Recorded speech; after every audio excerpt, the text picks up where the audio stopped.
Vamos con el tema 5, que habla sobre los trastornos del neurodesarrollo, trastornos disruptivos, del control de los impulsos y de la conducta. Bueno, vamos a ver el trastorno del espectro autista, TEA. Aquí tenemos que tener claro que se produce en las primeras fases del periodo de desarrollo, es decir, que va desde los 12 a los 24 meses de edad. Nos podemos encontrar niños que tengan deficiencias en la comunicación, en la interacción social y que van acompañados de patrones restrictivos y repetitivos de comportamiento, intereses o actividades a causa de un deterioro significativo en lo social y en el funcionamiento habitual. Esto hay que estudiárselo así, tal como viene. Y luego nos dice que también pueden presentar discapacidad intelectual, pero no en todos los casos. También se han hecho estadísticas en la población y nos han dicho que se encuentra esta enfermedad en torno al 1% de la población. También se está observando que está creciendo el número de esta enfermedad, el número de casos a lo largo de los años. Y nos dicen también que es muchísimo más frecuente en hombres que en mujeres, en torno a 4 veces más en hombres que en mujeres. Las causas pues no son claras, pero cada vez más le están dando más relevancia al modelo biológico. Este modelo aporta causas tanto genéticas, neurológicas y bioquímicas. Algunos de los datos que apoyan este planteamiento, para que digan que el modelo biológico pues, es el que más relevancia tiene, son 3. Uno de ellos es que la incidencia pues, es mayor en función del sexo, como hemos visto antes, pues se produce más en hombres que en mujeres, 4 veces más. También dice que es mayor entre hermanos y la presencia de hormonas es distinta en niños con TEA. Características del TEA, pues tiene manifestaciones muy variadas.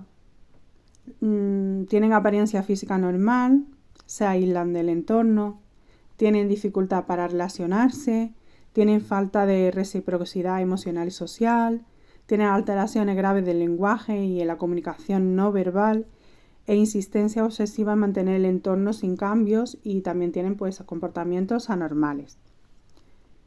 En algunas ocasiones se pueden producir autolesiones.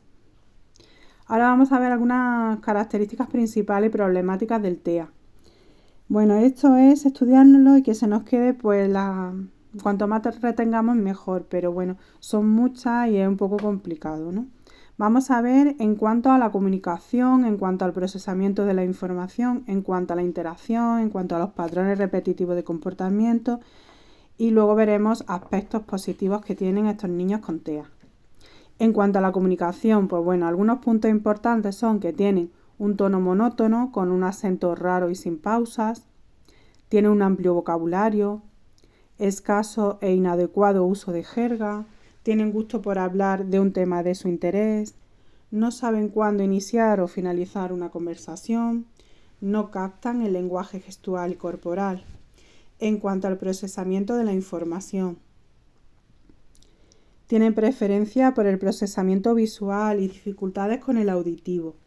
Tienen atención a los detalles y dificultades para ver cómo encajan, dificultad para integrar y secuenciar ideas, dificultad para entender el concepto de tiempo. En cuanto a la interacción social, son socialmente aislados, prefieren trabajar individualmente, pueden tener gran interés en un determinado tema, prefieren hablar con adultos, tienen problemas para entender bromas, juegos de palabras, ironía, sarcasmo o metáforas, tienen problemas para entender relaciones personales, tienen dificultad para comprender las normas sociales y los patrones de comportamiento, tienen dificultad para empatizar, no son conscientes de cómo otras personas ven su conducta social y sus problemas, tienen problemas para mantener una adecuada distancia física e interpersonal, tienen problemas con el contacto visual, pueden sufrir acoso, suelen ser inflexibles y con tendencia a discutir, pueden ser excesivamente sinceros, no suelen tener tacto con los demás, les molesta compartir objetos personales, pueden tener explosiones temperamentales. Ahora, en cuanto a los patrones repetitivos de comportamiento, Tienen gusto por las rutinas, el orden y los horarios. Les desagrada y molesta el cambio y lo impredecible. Las rutinas y su tema de interés le dan seguridad y reducen su estrés. Ordenan objetos de una determinada manera. El bullicio les estresa. Pueden presentar movimientos corporales repetitivos. Bueno, y ahora vamos a ver los aspectos positivos. Pues que son sinceros, respetan las normas y tratan de que los demás también lo hagan. Pueden ser expertos en un tema muy concreto y ávidos lectores. Tienen una memoria excepcional, utilizan la lógica, son leales y directos, son creativos y son muy observadores. Ahora vamos a ver su terminología. Bueno, ahora en el DSM-5 se incorpora el término espectro. Este término es muy importante porque lo han preguntado varias veces en los exámenes. El término espectro significa un continuo en el trastorno, es decir, que tiene diferentes niveles de gravedad. El término espectro implica un continuo en el trastorno con diferentes niveles de gravedad. Y bien, nos dice que en la versión anterior, en el DSM-4, los trastornos generalizados del desarrollo TGD incluían el trastorno autista, el síndrome de Asperger, el trastorno desintegrativo infantil, el trastorno de Rett y el trastorno generalizado del desarrollo no especificado. Pero ahora, en el DSM-5, se agrupan todos estos trastornos dentro del TEA.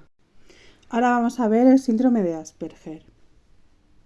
Y nos dice que no tienen retrasos significativos precoces, ni en habilidades cognitivas ni en las verbales. Y que se pueden observar que tiene motivaciones para acercarse a otros niños. Luego, algunas de sus características son su desvinculación social. No se establecen vínculos ni siquiera con figuras más relevantes. Tienen bajo nivel de lenguaje. En algunos casos pues hay niños que tienen incluso autismo generalizado. Emiten únicamente sonidos. Y cuando existe el lenguaje, pues suele ser ecolálico, es decir, que tiene repeticiones de otros, incluso después de los 3 o los 4 años, y tienen numerosos errores. Tienen obsesión con los cambios y las conductas estereotipadas. Es decir, que le molesta mucho los cambios que se producen en su entorno y suelen repetir conductas muy rutinarias, autoestimulaciones y autolesiones. Hiperselectividad sensorial. A estos niños, por ejemplo, pueden no afectarle un sonido atronador, un sonido estruendoso y alterarle, por ejemplo, un pequeño chirrido.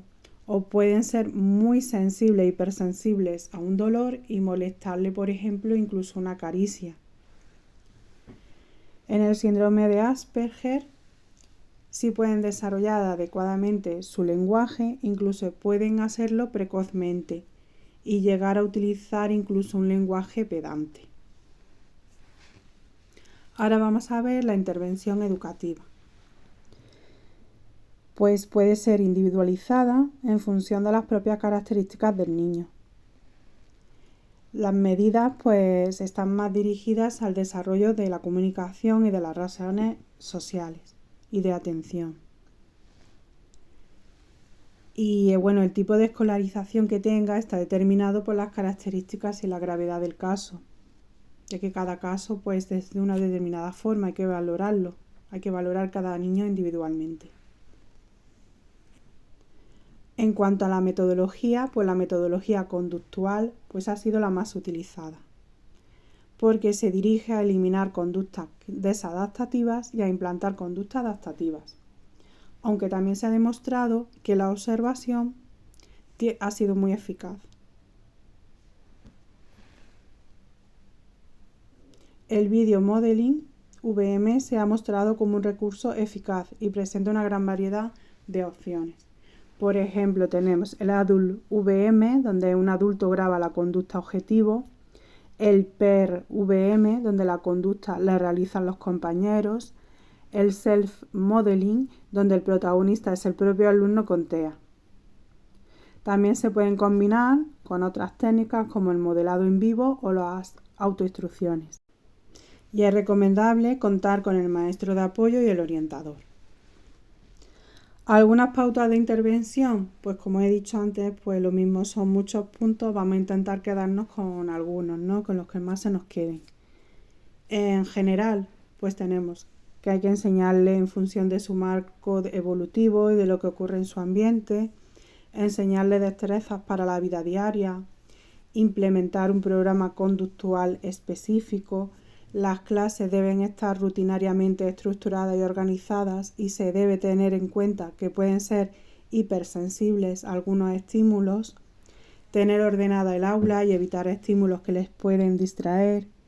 Las normas deben ser claras, preestablecidas y compartidas por todos.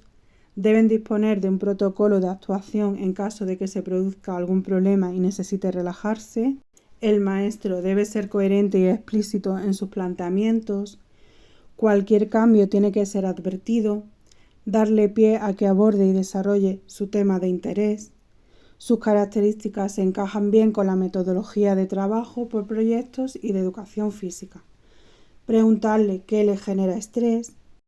En cuanto a la comunicación, puede que no capte la información gestual y corporal. Mensajes claros, sencillos y consistentes. Pueden no entender las bromas, metáforas, ironías. Pueden interpretar las frases de forma literal sin interpretar expresiones. En cuanto a la interacción y socialización, hay que asegurarse de que las personas comprenden su situación y que es una persona diferente.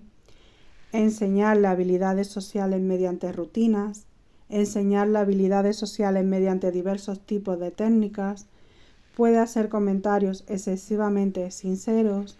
Animar a escuchar a los demás. Detectar las señales de estrés. Detectar señales de burlas o acoso.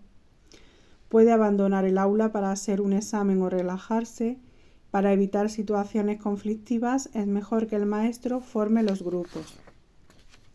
Y ya para terminar, algunas cosas importantes, pues que es importante que el diagnóstico pues se haga lo antes posible, o sea que sea una intervención temprana y que se haga pues sobre los 18 o los 24 meses, porque va a ser muy beneficioso de cara a su posterior desarrollo. La intervención se realiza con distintos tipos de fármacos que pueden pues resultar positivos o incluso muy positivos, tanto a nivel académico como social, lo que va a hacer que se reduzcan las conductas repetitivas, pero dichos cambios no se van a mantener cuando se suprima la administración de estos fármacos. Bueno, pues hasta aquí la parte del TEA.